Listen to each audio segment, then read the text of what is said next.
You're listening to Soap Dirt, the latest in television entertainment news.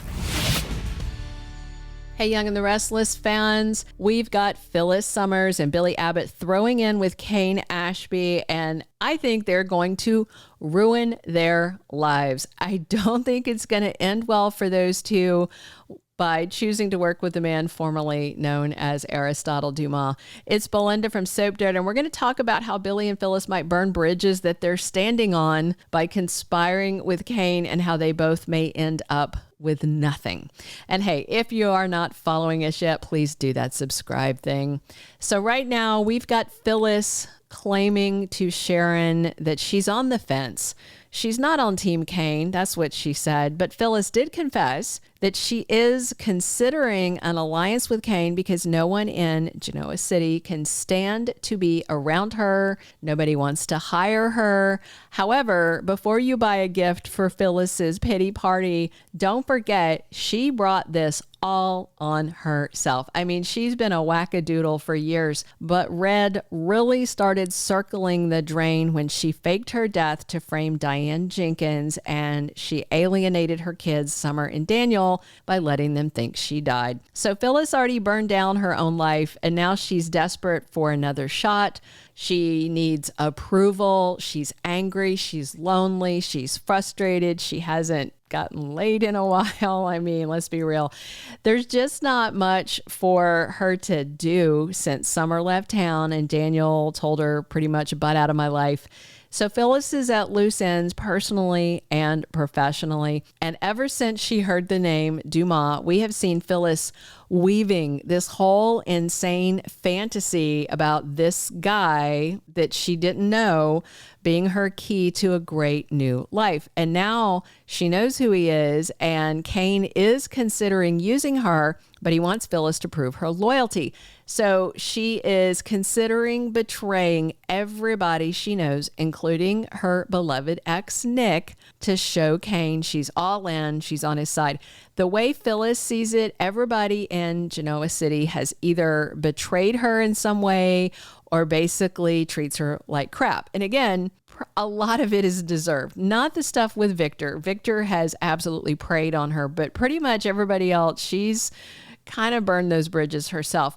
But with her and Cane, there's no bad history. There's no messy past. There's just a blank canvas and lots of potential between Phyllis and Cane.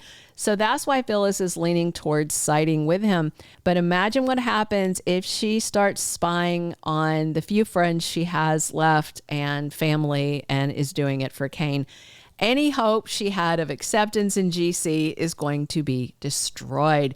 I mean, Diane worked to restore her reputation, and she proved you can fake your death and implicate half the town in your supposed murder and still restore your reputation. But Phyllis, she's not even trying. She says she's a better woman now. She's been saying that for the better part of a year, but none of her actions support that claim. Daniel is not going to like Phyllis aligning with Cane. You know Summer won't like it because that means her mom Phyllis is conspiring against her dad Nick and her grandpa Victor. And to make matters so much worse, I suspect Phyllis gets more deeply involved with Cane very soon in a personal way. This week, Lily hops in bed with Damien and starts a real relationship with him, and Cane is devastated and jealous, and Josh Griffith said that Phyllis gets a romance soon, and nobody in GC would touch her with a 10-foot pole,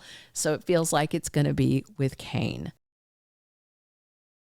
And if everybody in Genoa City freaks because Phyllis teams up with Cane for business reasons, if Phyllis also slides into his sheets, everybody may decide Red is irredeemable for getting close to Cane in every possible way. All right, now let's talk about Billy Abbott. He is so butthurt about Victor basically tricking Jill into selling him Chancellor. Again, justified. Victor set up Billy. He told Jill some wicked lies and half-truths. He got Lily to conspire with him and basically misinform Jill as well. So yeah, Billy Boy feels betrayed. But now Jack has invested millions to give Billy a fresh start, a new business all his own, Abbott Communications, with the understanding that Jack wants Billy to move on with his life, start fresh, forget Victor, forget Chancellor, just, make a clean break, make that fresh start. Jack wants Billy to have a good life and not get caught up in self-destructive, thrill-seeking behavior. And now Jack is annoyed to see Billy handing over the reins to Sally Spectra so that Billy can conspire with Cane to take down Victor.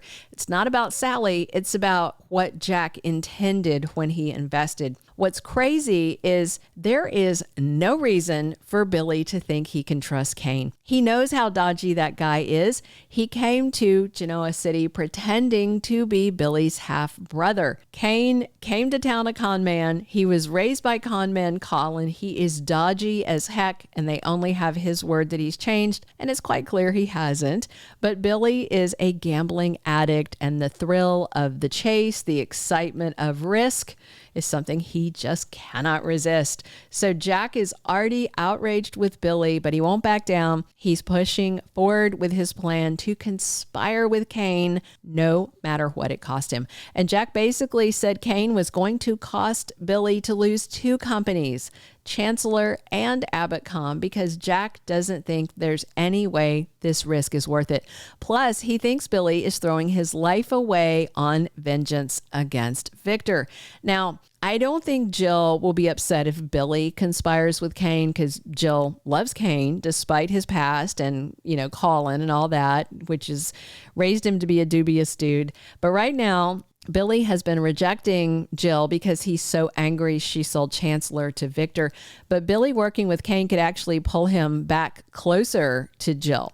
But most of everyone else in GC is not going to handle this well. Victoria is annoyed with her dad attacking Billy, but I don't think she'll approve of her baby daddy conspiring with Cane. In the end, Phyllis and Billy are both heading down a rough road by throwing in with Cane. And if she hadn't already, Phyllis will alienate anybody in her life that was still talking to her. She's going to lose Nick's respect. That's going to hit her hard. Plus, even though Summers off screen, she will be furious at Phyllis. Meanwhile, Billy could do some serious damage to key relationships with Jack and others. So part of the problem is Billy has no idea what Cane's true agenda is, the whole extent of it. Billy just thinks Cane's after Chancellor, and he is, but that's just a little sliver of the pie. Cane is after everything. Newman Enterprises, Jabot, Chancellor Winters, all of it. Cane is out to take everything from the Abbotts, the Newmans, and the Winters families. So if Billy inadvertently helps Cane steal Jabot from Jack and the Abbotts, that's a life ruiner for him. As for Phyllis, if Cane rips away Chancellor and Newman, Nick and Summer and others are going to despise her. But to be fair, Phyllis knows that Cane is aiming to take everything from everyone, and she's on board. So people are going to be mad at Phyllis for knowing what Cane planned and being totally complicit in it. Even though Billy's partially blind about Cane's agenda, let's be real, Phyllis has her eyes wide open. And that is why both of them are about to ruin their lives, getting in bed with Cane. And in Phyllis's case, that might be literal. It's going to be a train wreck. And I don't know about you, but I can't wait to see it happen. Thank you for being a loyal listener. Follow us wherever you get your podcast, because you don't want to miss the next episode. Soap Dirt is on all the major podcast platforms, including Apple Podcast, Spotify, iHeartRadio, and more.